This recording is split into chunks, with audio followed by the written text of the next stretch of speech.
Hello.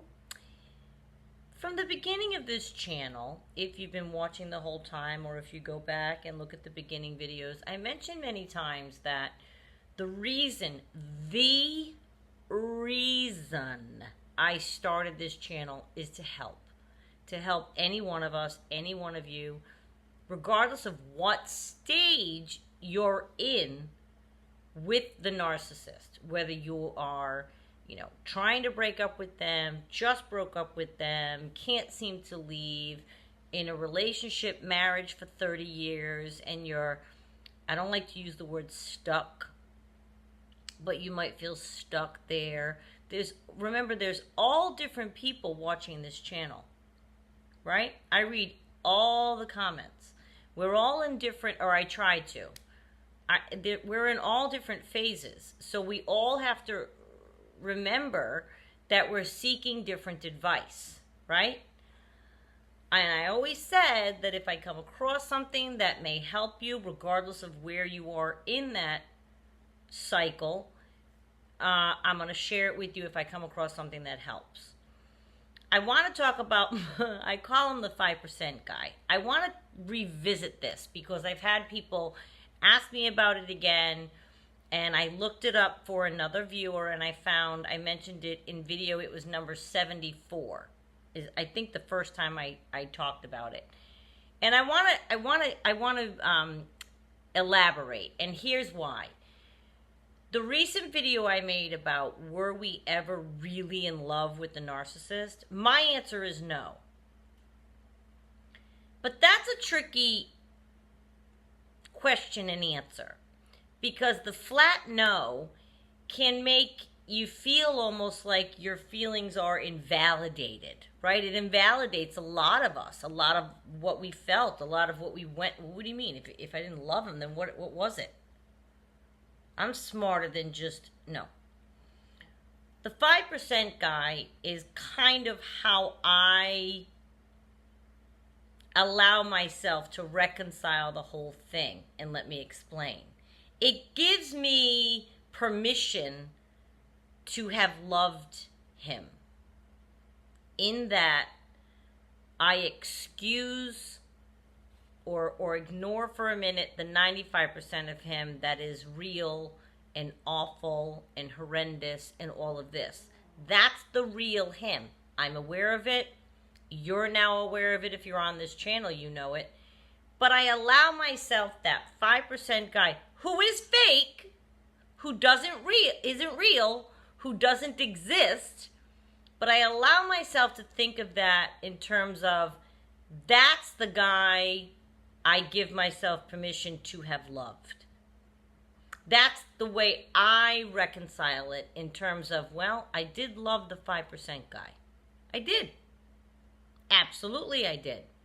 The 5% guy is the one in the Dirty John series who adjusts her water temperature. Deborah Newell's water temperature. Brings her a shake every morning, and you see him put it on the nightstand day after day after day after day. All these little things that he does for her. That's the 5% guy. She loved him. That's who she loved. That is who she loved. And, or at least you felt you did. But it allows me permission to even go there, because you don't want to say to yourself that you didn't ever love them. And I get it. I do.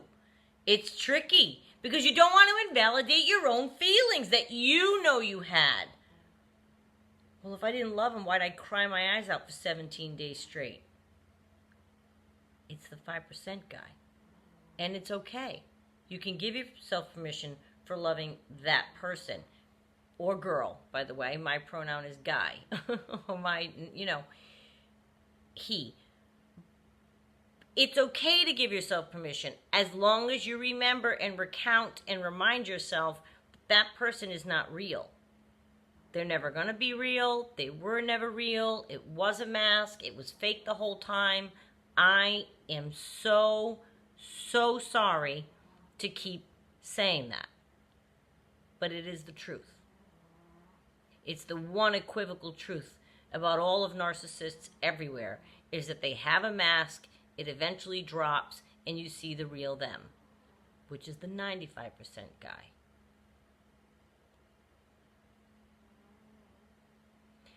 You don't want to think you never did love them because, again, like I said, it can invalidate, right? It can invalidate our scope of logic, our ability to assess a situation realistically. It makes us doubt our own discernment. I came off that relationship extremely, extremely worried about my level, my capability of discerning a situation. Right? It challenged me tremendously. I thought, you know what? I thought I had it together. I thought I could tell. Let's just say good guy from bad guy. I thought I could tell. But the 5% guy wasn't a bad guy. No. The 5% guy treated me like a queen. I was on a pedestal. Who wouldn't fall in love with that? I didn't know. I didn't know there was a mask that was going to come off.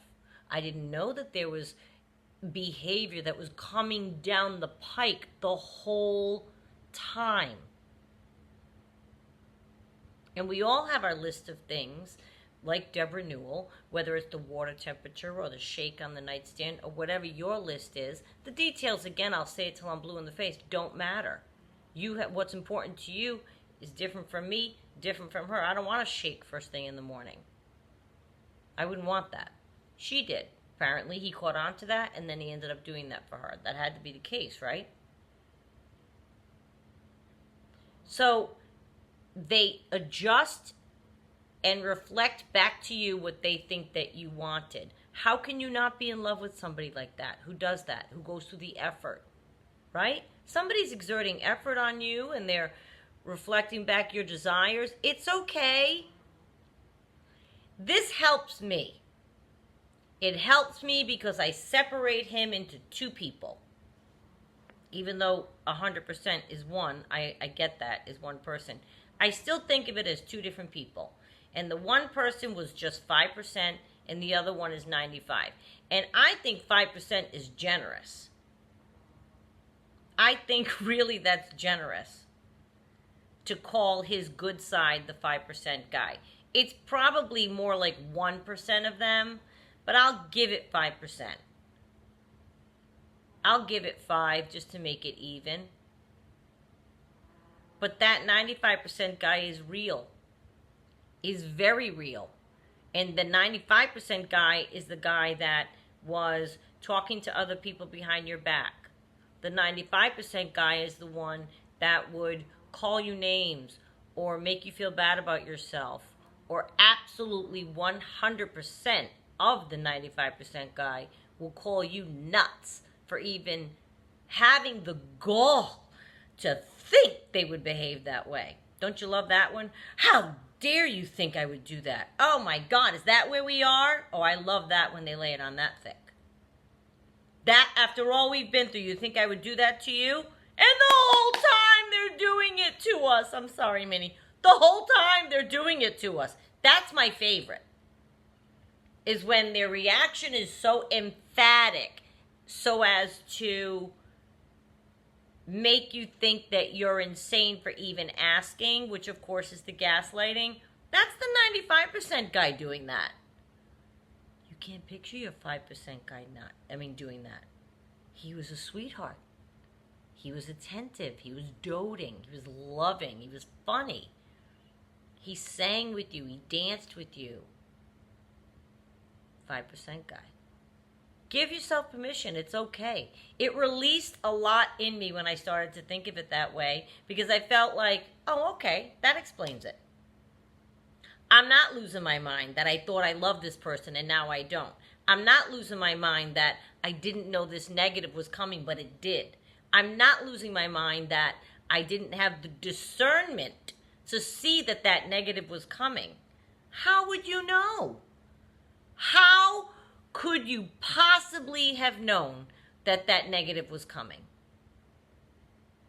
And we've talked a lot about red flags. Even if we catch all of the red flags and realized he isn't who he says he was, and we break up with them before we encounter all the devaluing, which may have happened many times in our lives. We may have many times gone out with a narcissist before, but we decided we didn't like them, or we saw something we didn't like, and we broke up with them before they had a chance to unveil what they had in store. They moved on to the next person. We moved on to the next person. No harm, no foul. When you remain in it and you see the 95% guy coming along, and you might say to yourself, well, you know what? I should have seen all that coming. How could you have? You didn't even know it was in them. You didn't even know it was in them to do it.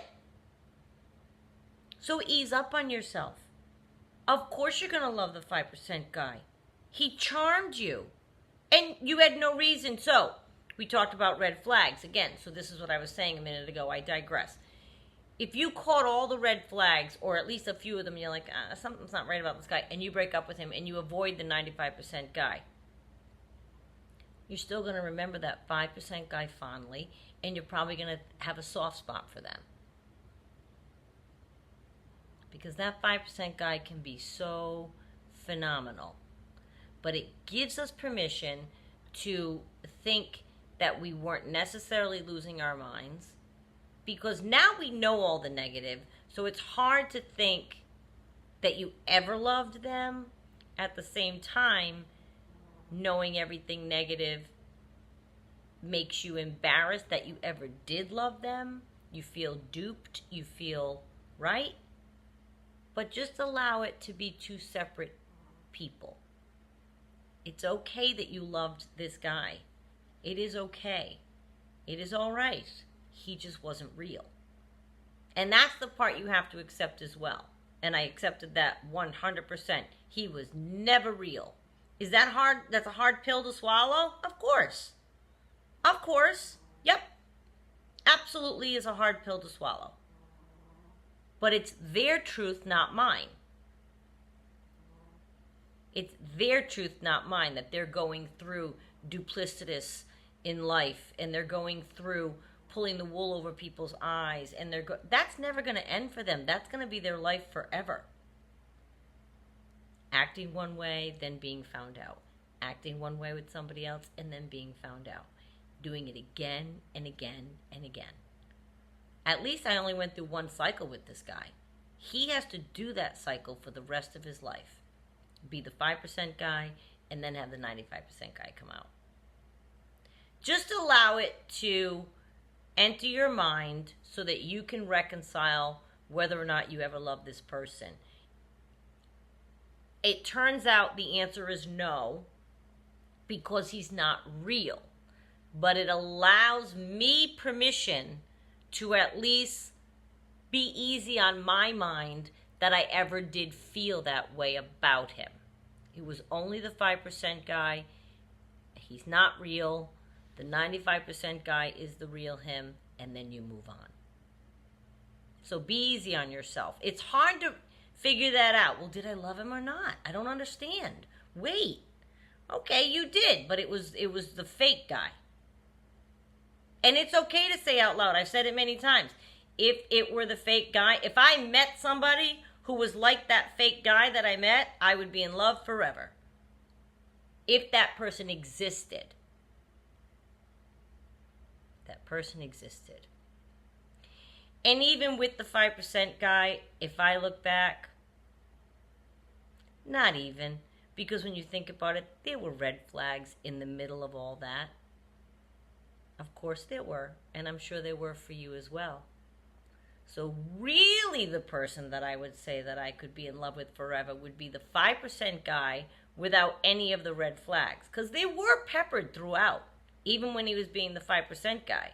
I just ignored them. So really, maybe I didn't even love the 5% guy. I was just so swept up. I was so swept up in how he was treating me that I convinced myself that I did. I wanted to. Because that guy was being so attentive and wonderful and loving, but really I was ignoring red flags. Just give it some thought and allow yourself permission to say it's okay if you felt a certain way about them at one time. At one time you did. It doesn't mean you have to hang on to it now, because by now you know the 95% guy is the one that's real. And we don't love them. No, we don't. I don't care what you say. You don't. No, you don't. You can't possibly. You can't possibly. There's no way. I still love him. No. I'm sorry. That's not what love is, honey. And I don't care who I'm talking to. Man, woman, it doesn't matter. That's not what love is. Love is mutual respect and value of each other. So they're not acting in a loving way. So you can't possibly love someone who's acting like that towards you. And if you think that you still do, snap out of it. Snap out of it for your own salvation.